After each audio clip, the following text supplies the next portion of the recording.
In northern lands where ancient pathways meet, the story turns beneath the Savior's feet.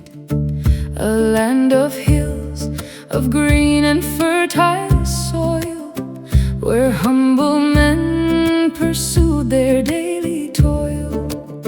Though southern hearts might look with cold disdain, the King of Kings chose Galilee to reign. Oh, Galilee, where light of a nation's rose, the path of grace that every believer knows. From every town and every shining lake, He calls each soul to follow for His sake.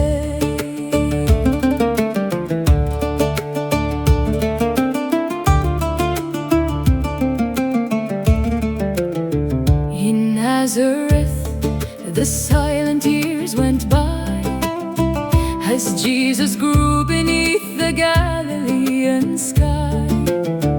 Then Cana saw His glory shining bright, as water turned to wine before their sight. From Capernaum His light began to shine, a place of grace with miracles divine. Oh, Galilee, where light of a nation's rose, the path of grace that every believer knows. From every town and every shining lake, He calls each soul to follow for His sake.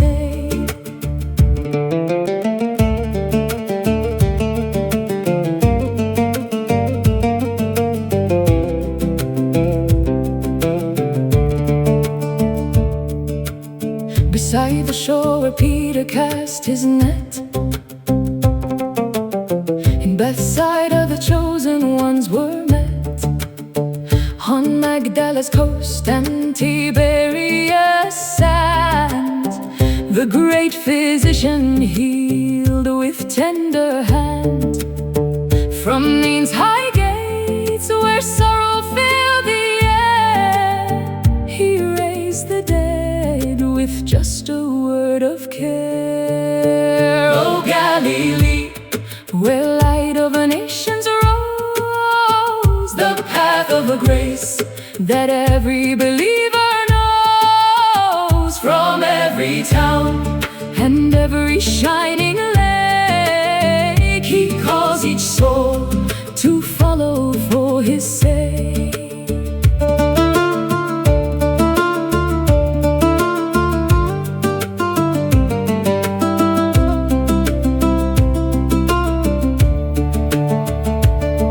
From humble shores to Calvary Street, the path began in Galilee. The light that shone by northern sea now calls the world to follow Thee. Oh, Galilee, where light of a nation's rose, the path of grace that every believer knows. From every town and every shining lake, He calls each soul to follow for His sake. Did you know that Nazareth, where Jesus was raised, was likely home to no more than 150 to 400 people? A small, quiet village, simple homes, an ordinary place that no one would have noticed. And yet, just a few kilometers away stood Sepphoris, a thriving city filled with theaters and grand Roman buildings. So close, and yet so different. And still, Jesus was raised in the humble place. Not the impressive one, not surrounded by power or wealth, but by ordinary people, farmers, workers, simple lives. Because maybe value was never about where you are, but about the life you live and the message you carry. And those fishermen? Men like Peter the Apostle and Andrew the Apostle, they weren't just passing time by the shore. Fishing was part of a structured working economy. Their work was regulated, taxed under the rule of Herod Antipas. It was their livelihood, their stability, their security. So when they left their nets, they didn't leave a hobby. They left everything that felt safe. And the question is, would you? Would you leave your security to follow God's call?